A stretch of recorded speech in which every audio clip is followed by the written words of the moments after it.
Hello and welcome to a CBK gaming review video.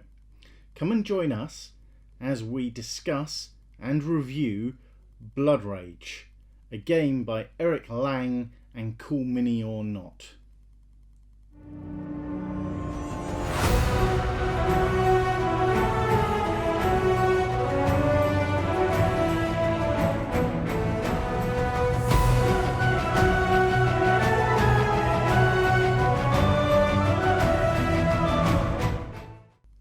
So, what is Bloodrage? It's a competitive game for between 1 and 5 players. The 5th player is an expansion or an add-on that you can get. It should be noted that we are reviewing the base game alongside the extras that came with the latest Kickstarter and some of the extras from the initial Kickstarter. What we are not reviewing are the gods, simply because they add quite a different level of gameplay and we want to give that full justice, and we want to play it enough to be able to say what we really think about it. So we will do a little add-on to this video that will actually review the gods of the game. So Bloodrage is set in it's a Nordic setting, Viking warriors trying to get to Valhalla. You're trying to get as many points as possible, or glory points. You do that by drafting cards initially. There are 3 stages: first age, second age and third age. You draft cards at each stage. You place your monsters or your warriors, your clan leaders on the board, and you take actions. Some of those actions can result in a fight, such as pillage. Some of them can be to lay a quest down on your card or upgrade your monsters, upgrade your warriors. Taking a look at components and actually what you get with the game. As we've said, we've included a number of components that we've paid extra for, such as the neoprene mat. We did that because the initial map that came with the game was actually really poor quality. It was nicely printed, but the actual card had started to come away. First time using it, put it out, played it once, and noticed that in the centre where the folds were, that it was peeling up, and it was actually quite bad. The neoprene mat, however, is absolutely brilliant. I'm really impressed with the print quality, and it makes a big difference. I really like it. Normally the side map or mat is normally card. It's nice to have it on the neoprene mat. It's really good quality. The models, the miniatures, doesn't need them. Could be done with meeples, but actually I think it does add something to the game. Seeing everything on the map, it does get a bit crowded with 5 players. But overall, there are some fantastic components to this game, and what you actually get, the extra plastic tokens, really worthwhile to save for the longevity of the game. We play this game a lot, and actually having those tokens makes a huge difference on looking after the quality of the game. So for what you get, I think this is a 9 out of 10. Yes. I like the miniatures. We use those for other things. Originally, I think it was contemplated that these miniatures would be available to use with Conan. And I can see we could do that. We could use those for different bits and pieces. Certainly some of the monsters would fit very nicely. We haven't painted any of these, whereas we have painted quite a lot of the Conan miniatures. So that would be nice to actually do at some point. Although the monsters especially, I don't know whether it's just me, but I think it's a slightly different plastic they've used, because it feels really nice. It's not hard, brittle plastic that you get with some models. Yeah. And I just think they just feel like a higher quality for me as well. Yeah, I think all of the bits and pieces, as I say. There are things which I will say take away from the base game. One is we and we might have been unlucky. The map wasn't very well sealed. It just didn't seem to be very well done. The character mats, the thin card, feels very flimsy, very poor quality. I think I said exactly the same with Cthulhu Death May Die. It's got that cheap feel to it. The newer ones, the thicker card, unfortunately I didn't realise, and I've only got one of them, which was the Stag Clan. They're really good, and I highly recommend if you can get hold of the thicker ones to do so. And as I said, I think if you use a game a lot, any of the components can age, especially on card. So it's quite nice to have the plastic plastic components and miniatures for the ruined places.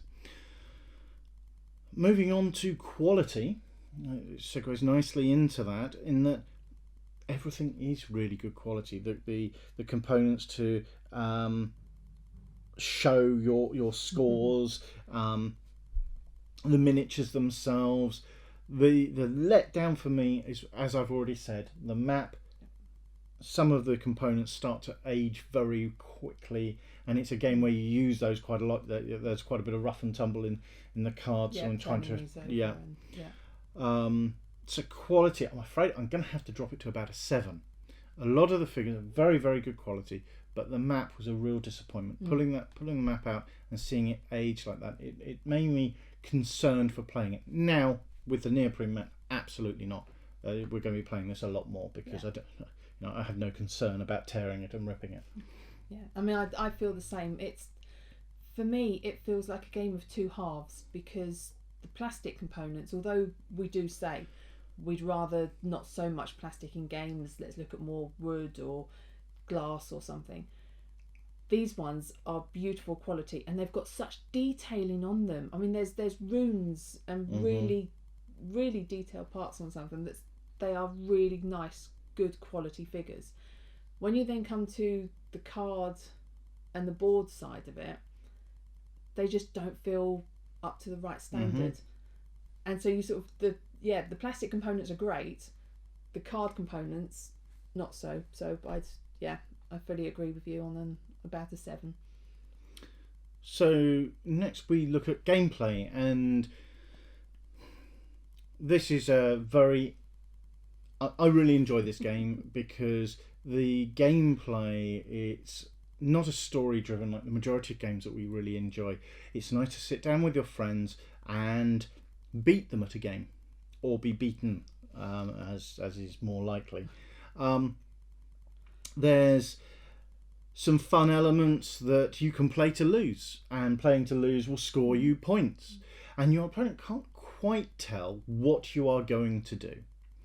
And I really like that part. You can really ruin somebody's entire strategy by thinking around how you're expecting them to play, and to play counter to that, or to use your cards in quite a clever way. Not that you've done that on multiple occasions. No. It's a game, although it is competitive, it doesn't drive poor behaviours around the table. And we may joke and laugh that some of our friends want to get up and pull the table over. It is very much in jest, and it's not doesn't derive any sort of angst or anger. I'd be interested to hear if other people have a different opinion on that, but we don't seem to get that with this game, which I think is rather good. I have seen some competitive games, break down into petty squabbles and petty arguments. It's not the usual competitive game that I'd go for. Normally, if we're going to do a competitive game, I prefer the do the best that I can. Does that mean I've got more points than you? Whereas this is more of an aggressive, you're still going for your points, but you can play in an aggressive manner where you are battling for a region. And because you've got that component of you can kill off your characters to get more points in Valhalla, I like that element of it, because it's not constantly trying to beat down your opponent. It's, do I want to win this one, or do I want to look like I'm winning this one, but let you win it because I've got a special card that gives me more points? Yeah. And so there's a nice balance in there. Yes, I think gameplay overall, if you enjoy a competitive game, if you enjoy games that it's quite short, I'd say 45 minutes to an hour. Perhaps initially, if you haven't played it before, it will take a little bit longer, as most games do. But it's quite short. It's not got massive setup. It's very easy to put away. There can be some complications with the different monsters and the different rules for different things, but it's easy to learn. It's easy to teach. It's easy to sit down and play with your friends because it's so quick to play. If I'm losing or I lose, it doesn't faze me too much. We'll get revenge in the next game. It's not like some of the longer strategy or war games that can eke out and you just feel like you're constantly against a sort of losing, constantly fighting uphill and losing over and over again. So I think gameplay for me, this gets a solid 8 out of 10. Mm-hmm. It's a game that I will regularly come back to because I enjoy playing it. For me, I'd go with a 7.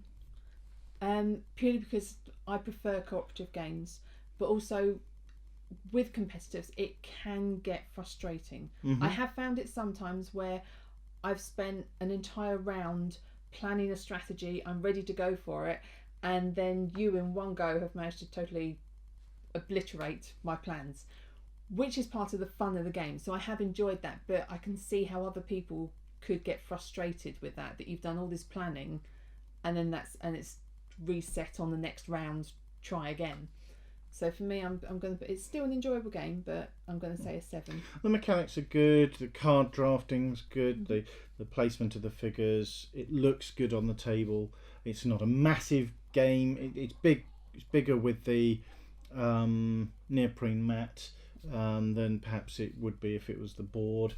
But let's move on to replayability. So how often we play it, and as I've said, sort of hinted at, we've played this quite a lot because the board, although that was sort of after the first game, the components have aged quite poorly because we've played it so much. It's a good fun game, and I'd solidly put this again still in an 8. It's a good game, and it's a good fun game to keep playing. Well, then because of the competitiveness, and it's not story driven, there's no retelling of a story, so it does have a high replayability. Mm-hmm. And also because of the variety of the monsters, that they may get drafted into your side, they may get drafted into opponents, they may not get drafted at all that game, and they add just little changes here and there. Mm-hmm. It's got a very high, I'd say a 9 for replayability. So let's look at fun factor, and I think as we've probably indicated, it's a good fun competitive game. It's almost on the top of my list for competitive games, and I'm going to give it a 9 out of 10. I like Nordic themes. I think the artwork's fantastic. The miniatures are really good and can be used for something else. That's what I do like to look at, is where if there are miniatures, can we use them in other games? Certainly can in these. I think the recent Kickstarter that's been for the digital version but also offered the neoprene mat and a few other odds and ends, really worth doing the neoprene mat, really worth it for the plastic components. If I had a preference, I'd like to have seen wooden components and perhaps burnt on bits and pieces. I just think that would have been actually quite nice and fitting the game quite well. But yeah, it's a great fun game and sits firmly at 9 out of 10. Okay, it's a 7 for me, but as I've said, I'm more of a cooperative player than competitive. I do love the idea of it, but it's just one that I do really enjoy it when we get it out, but it's not one that I go to the shelf for. It just hasn't grabbed me quite that much, but it's still a very high 7. But it is very enjoyable. I will go and get this as a game to play if you know, we've got friends around. I think it's a good game to play, and we're feeling that we want to play a competitive game. So overall score. I'm going to go with an 8. Okay. I'm going to put this as a 9. It really is on the very top list of my competitive games to play. I think if you're looking for a competitive game, a game set in a Nordic realm with some good miniatures that you can use for D&D, any other sort of role-playing game, or add to perhaps Conan in lieu of some of the other figures. If you're looking for a short game that doesn't take too much table space, you can have up to 5 players. This is a really good game to look at. I think it also makes quite a good gateway game. I think people can play this, learn it very easily. It's not difficult to learn, but there's you can master certain aspects of it quite nicely. So I think there's a lot there from the beginner board gamer to people that have been playing board games for quite some time. Yeah, although there is some strategy to it, it's not hugely heavy. No. And it resets at every age. So there's no planning 12, 13, 14 goes ahead. It's 1 or 2. Oh, there is, whilst there are 3 ages, there are stages. If you can plan, you can make plans to decide how you're going to play the game. You know where Ragnarok is going to hit. Yes. You don't have to. No. Yeah. So that is our review of Bloodrage. We'd really like to hear what you think, so leave a message in the comments below. If you've enjoyed this, please consider liking and subscribing. We're really enjoying seeing the numbers of our subscribers increase and actually looking to bring more content. We are aiming to do something every week. We do try to keep to that. We try to get these out by Monday, and we're going to be doing some extra ones. We're recording at the moment a review of Acquire for our look at old games that we used to play. We're looking at Night Fighter Ace for our war games, which we'll be doing once a month as well. So it's exciting times for us. We're really enjoying this. Really like you to engage with us and tell us what you'd like to see or how you see these games. We have noticed that there's some comments that we haven't responded to on the last couple of videos. We just hadn't noticed them, and we've had a work-life balance has been a bit out of skew. So please forgive us. We'll make sure that we get back, and we will be responding to those comments. We're not ignoring them. So the next game that we will be reviewing will be Acquire for Throwback Thursday, and we're going to be looking, I think, at Gloom of Kilforth for the next review.